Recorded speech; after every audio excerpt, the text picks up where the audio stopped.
बिस्मिल्लाहिर्रहमानिर्रहीम। अस्सलाम वालेकुम व्यूअर्स, मैं हूं एडवोकेट एहसन कुरैशी। आज हम डिस्कस करेंगे कि सदर पाकिस्तान की इम्पीचमेंट या रिमूवल का क्या तरीक़ाकार है। सदर पाकिस्तान को उसके ओहदे से कैसे हटाया जा सकता है, किन ग्राउंड्स की बना पर उसको ओहदे से हटाया जा सकता है और उसको कौन ओहदे से हटा सकता है। उसके हवाले से आईन पाकिस्तान के अंदर कौन सा रेलिवेंट आर्टिकल है जो उसको सदर की इम्पीचमेंट या रिमूवल को डील करता है, इसके ऊपर आज हम डिस्कस करेंगे। और ये भी डिस्कस करेंगे कि पीडीएम की जब गवर्नमेंट थी तो सदर आरिफ अलवी ही क्यों रहे, क्या वजह थी कि सदर आरिफ अलवी को उनके ओहदे से नहीं हटाया पीडीएम की गवर्नमेंट ने। इसके ऊपर आज हम डिस्कस करेंगे कि उसकी मेन वजह क्या थी और जो कौन सा आइनी हर्डल थी या आइनी रुकावट थी जिसको पीडीएम गवर्नमेंट अबूर नहीं कर सकती थी, इस वजह से सदर पाकिस्तान आरिफ अलवी को ओहदे से नहीं हटाया गया। इसके ऊपर आज हम डिस्कस करेंगे। अगर आप मेरे चैनल पर नए हैं तो आपसे गुजारिश है कि मेरे चैनल को सब्सक्राइब करें और वीडियोस को ज़्यादा से ज़्यादा लोगों तक शेयर करें ताकि ये जो मालूमाती वीडियो है इसको ज़्यादा से ज़्यादा लोगों तक पहुंचाया जा सके। आईन पाकिस्तान का जो आर्टिकल है 47 ये सदर की इम्पीचमेंट या रिमूवल के तरीक़ाकार को डील करता है। सदर पाकिस्तान को 4 ग्राउंड्स की बना पर, 4 ग्राउंड्स में से कोई एक ग्राउंड भी अगर हो तो सदर को हटाया जा सकता है, उसकी इम्पीचमेंट की जा सकती है, उसको रिमूवल उसकी की जा सकती है, उसको ओहदे से हटाया जा सकता है। मेंटल इनकैपेसिटी की बना पर, फिज़िकल इनकैपेसिटी की बना पर, ग्रॉस मिसकंडक्ट, कोई ग्रॉस मिसकंडक्ट उसने किया है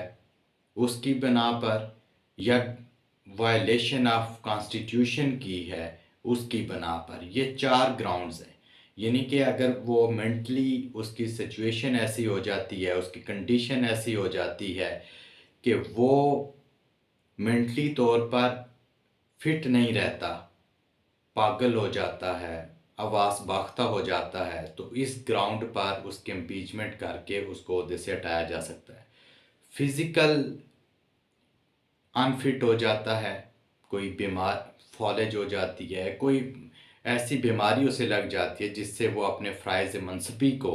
सरअंजाम नहीं दे पा रहा या उस काबिल नहीं रहा, तो फिर भी इस ग्राउंड की बेस पर भी उसको ओहदे से हटाया जा सकता है थ्रू इम्पीचमेंट।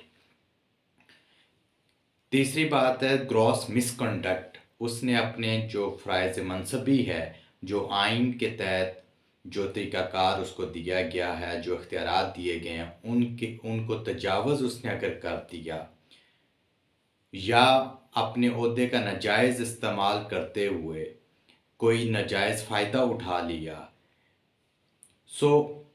चाहे वो ग्रॉस मिसकंडक्ट के ज़ुमरे में आता हो या ग्रेव वायलेशन ऑफ कॉन्स्टिट्यूशन के ज़ुमरे में आता हो, आइन के किसी आर्टिकल की वायलेशन में कोई काम कर दिया उसने, या अपनी जो फ़राइज़ मनसबी है, जो उसकी हदूद व क़यूद थी, उसको क्रॉस कर दिया और कोई ऐसा गलत काम कर दिया जो मिसकंडक्ट के ज़ुमरे में आता है, तो इस ग्राउंड पर भी उसको ओहदे से हटाया जा सकता है। अब सवाल ये पैदा होता है कि ओहदे से कैसे हटाया जा सकता है। ओहदे से हटाने के लिए 2 फोरम हैं, नेशनल असम्बली या सेनेट। यानी कि सदर के ख़िलाफ़ जो उसको ओहदे से हटाने के लिए इन 4 ग्राउंड्स में से कोई भी ग्राउंड अगर हो, तो अगर नेशनल असम्बली है तो फिर भी total membership of the national assembly के जो 1/2 मेंबर्स हैं, यानी कि 50% जो मेंबर्स होंगे,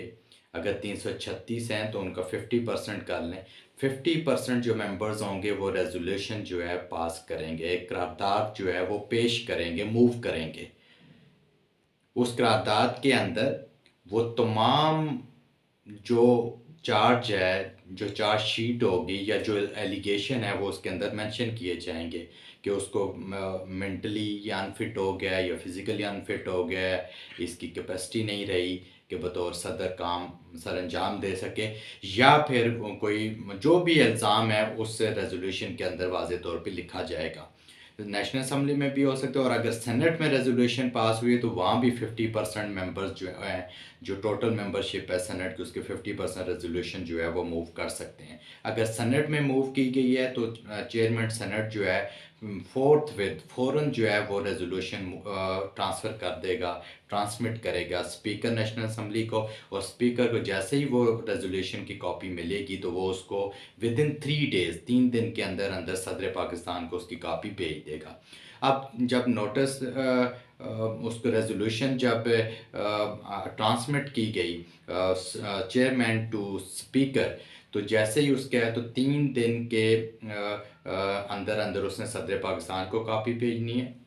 अब सदर पाकिस्तान को जब उसने कॉपी भेज दी तो उसके बाद 7 दिन गुजर जाएं जब, तो 8वें 9वें 10वें दिन किसी भी दिन स्पीकर जो है वो जॉइंट सेशन कॉल कर सकता है पार्लियामेंट का, यानी कि नेशनल असम्बली और सेनेट का। यानी कि वो सेशन कॉल करने का जो टाइम पीरियड है वो 7 दिन से कम नहीं होना चाहिए और 14 दिन से ज़्यादा भी नहीं होना चाहिए। जो रेजोल्यूशन जब उसको मिली, उसके पास आई, तो उस रेजोल्यूशन के मिलने के बाद उसके 7 दिन के बाद कोई भी दिन हो सकता है, यानी 7 दिन से पहले भी नहीं हो सकता और 7 दिन के बाद 8वां 9वां 10वां और 14 दिन से ज़्यादा भी नहीं हो सकता। उस यानी कि दूसरे लफ्ज़ों में 14 दिन के अंदर उसने जॉइंट सेशन कॉल करना है। जॉइंट सेशन में जो सदर के ऊपर लगाए गए इल्ज़ामात हैं उनकी इन्वेस्टिगेशन होगी, उस पर डिस्कशन होगी, और सदर पाकिस्तान के पास ये इख्तियार है कि वो जॉइंट सेशन कॉल होने से पहले पहले खुद आकर पेश होकर अपने दफ़ा में कुछ कहना चाहे क्या कर सकता है, और जॉइंट सेशन में भी आकर अपने दफ़ा में कुछ कहना चाहे तो कह सकता है। सो जॉइंट सेशन में जब इन्वेस्टिगेशन हुई, डिस्कशन होने के बाद अगर मेंबर्स ये समझते हैं कि ये चार्ज ठीक हैं, तो वो फिर जो 2/3 मेजॉरिटी के साथ अगर वो रेजोल्यूशन पास हो जाती है, दोनों हाउसेस की 2/3 मेजॉरिटी के साथ अगर वो रेजोल्यूशन पास हो जाती है, तो सदर को फ़ौरन अपने ओहदे से ओहदा छोड़ना पड़ेगा और वो ओहदे से उसको हटा दिया जाएगा। सो ये इम्पीचमेंट का तरीक़ाकार है जो आर्टिकल 47 है, उसके सब आर्टिकल 8 हैं, उसके अंदर ये तरीक़ाकार लिखा गया है। तो जो आरिफ अलवी साहब की जो बात थी उसकी उनको ना हटाए जाने की सबसे बड़ी वजह ये थी कि पीडीएम के पास 2/3 मेजॉरिटी नहीं थी जो मजलिस शूरा है उसके अंदर, इसलिए उनको ओहदे से नहीं हटाया जा सका। Thank you so much.